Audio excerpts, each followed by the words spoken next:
Welcome to Chillin' 101. We hope this video helps. Start by creating a new presentation and pick a 16:9 slide size for modern screens. Choose a clean theme and set your brand colors in the slide master.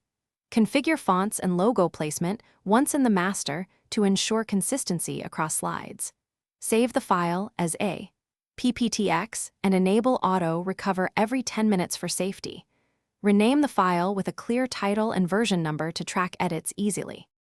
Design slides with a single main idea per slide to keep focus. Follow the 6x6 rule and use 6 lines and 6 words per line at most. Set heading fonts between 24 and 32 points and body text no smaller than 24 points for readability. Use high-quality images sized about 3-5 inches wide and compress pictures to lower file size. Use contrasting colors for text and background to improve legibility. Apply simple animations sparingly to avoid distracting your audience. Practice your presentation aloud and rehearse at least 3 times before the live session. Time each slide to maintain pace and adjust timings using rehearse timings if you need automatic advance.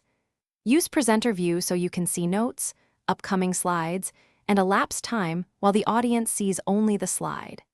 Bring a remote clicker and test it with the projector or display beforehand. Save a compressed backup under 15 MB on a USB. Thanks for watching. Consider subscribing if we helped you.